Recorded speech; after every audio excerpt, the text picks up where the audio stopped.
Oggi vi voglio parlare di una vicenda storica riguardante la mia città.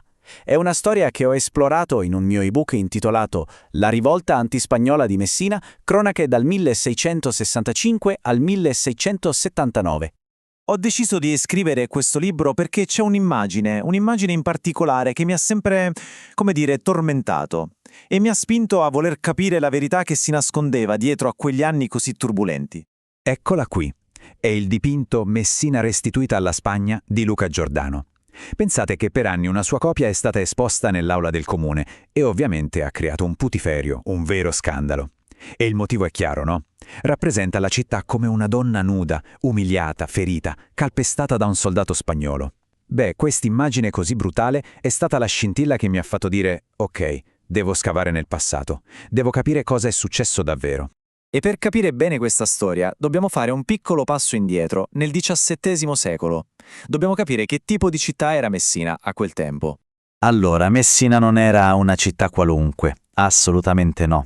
Era un porto strategico, ricchissimo e soprattutto era gelosissima dei propri privilegi che si portava dietro da secoli.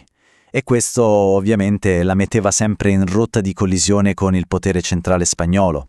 Insomma, diciamocelo, l'obbedienza non era proprio nel suo DNA. Lo spirito di ribellione, quello covava già sotto la cenere.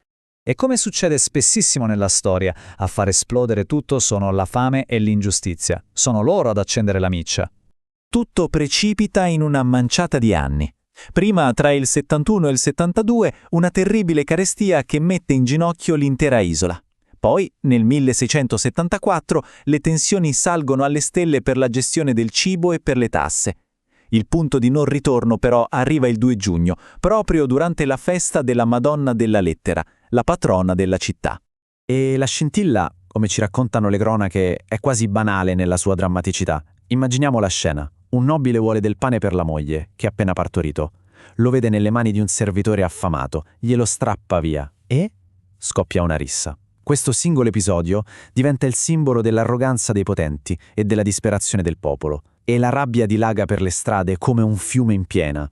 Attenzione però, la rivolta non fu solo Messina contro la Spagna, si trasformò in qualcosa di ancora più crudele, una vera e propria guerra civile.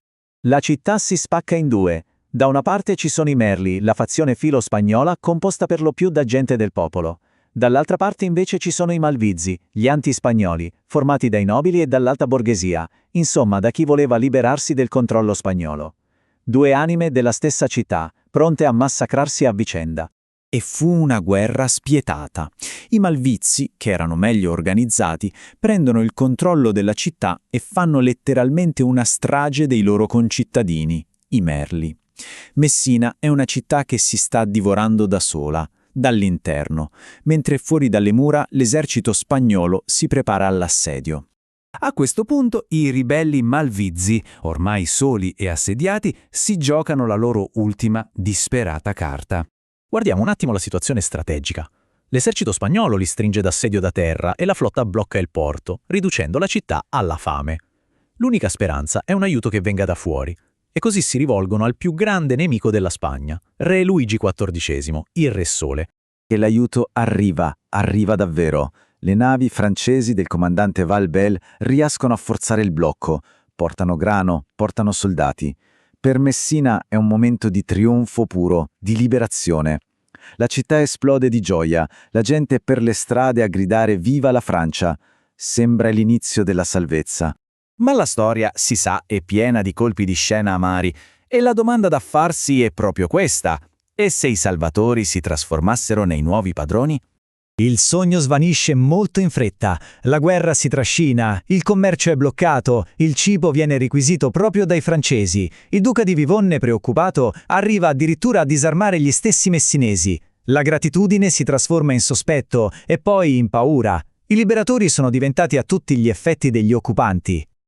E qui arriviamo al culmine della tragedia, al tradimento finale e alle sue conseguenze terribili. Marzo 1678, una data che per Messina segna semplicemente l'inizio della fine.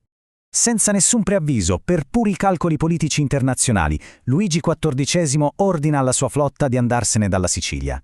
I francesi salpano, abbandonando la città al suo destino. e Messina si ritrova così, disarmata e sola, faccia a faccia con la vendetta della corona spagnola, una vendetta che non avrà alcuna pietà. Ma la sconfitta non fu solo militare. Fu l'inizio di una decadenza che avrebbe segnato la storia di Messina per secoli e secoli. E così torniamo al quadro iniziale, che adesso capiamo in tutta la sua crudeltà. Non è un'allegoria, è la cronaca spietata di quello che è successo. La città, i suoi privilegi, la sua fierezza, tutto viene calpestato. Il Senato viene abolito, il Palazzo Reale distrutto, i beni confiscati. È una punizione esemplare, terribile. Questa frase, che ho tratto dalle fonti storiche, è un verdetto senza appello. Quel singolo evento viene visto come l'origine di un declino che sembra inarrestabile. Sembra quasi una maledizione. La rivolta spezza l'anima e l'economia della città. Poi, come in una tragica successione, arrivano la peste del 1743, il terremoto del 1783 e infine il colpo di grazia, il terribile terremoto del 1908 che la rade completamente al suolo. Ogni disastro si abbatte su un corpo che è già indebolito da quello precedente. E la domanda che ci lascia questa storia è potente, è terribile. Può davvero una singola sconfitta, un singolo tradimento, indirizzare il destino di un'intera comunità per i secoli a venire?